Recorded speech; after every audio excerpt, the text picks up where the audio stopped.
Do you think the angel investor community does enough due diligence on founders, or is it mostly through the likes of backdoor references? Is there formal processes that they go through? Oh yeah, yeah.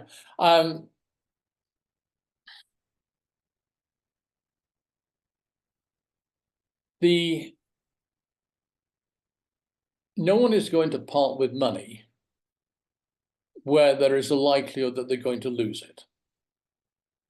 So it's a very necessary part. Due diligence is a very necessary part of the investment process. And again, going back to why does it take 9 months? The due diligence process itself might take 2 months. So this is due diligence about the team, the individuals, the founder. It's due diligence about the market. It's due diligence about the potential product market fit. It's due diligence about potential.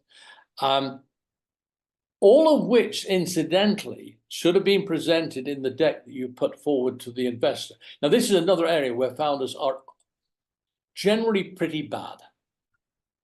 Because in the same way as they have not chosen to invest their time, understandably sometimes, in understanding the investor, neither have they invested the time to understand what the investor wants when they come to pitch. There's a very simple answer to this. There is something called the Sequoia pitch deck template. It is, with very minor tweaks, it is the expectation of any professional investor that that's what they will receive. And it's a sequence of slides. It's a sequence of data. It covers everything from the problem statement, the solution, the market, the competition, the team, the financials, and so forth. And it's set out in a way that the investors expect to see it set out.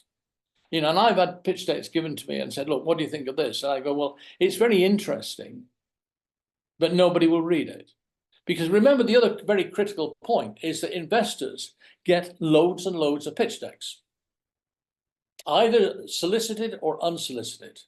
And the industry stat is they will spend between 3 and 4 minutes looking at it when they first get it.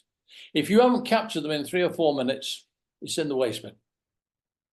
So again, you're coming back to, there is a template, there is a way you present this, there is a way you articulate your case, and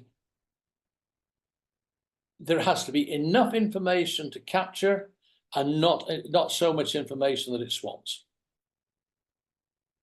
And that's one thing which founders do not understand. And it's been my day job almost for the last 4 or 5 years, where I've been working with founders and going, it looks great, but actually it's rubbish.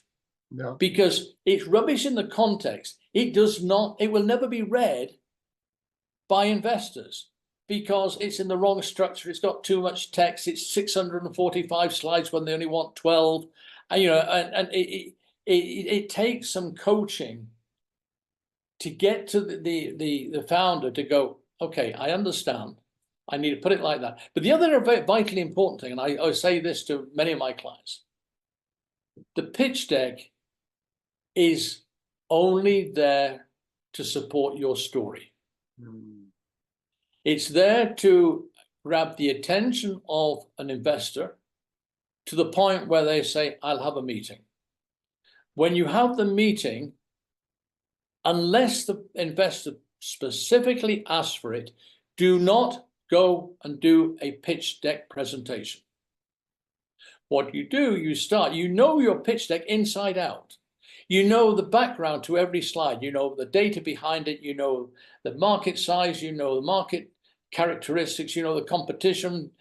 You know everything about the competition. You know your financials inside out. And you have a conversation. You tell the story. You tell your story. Why? The big why. Why am I doing this? Because unless there is a big enough reason to drive you to success, then it's a bit of an academic exercise.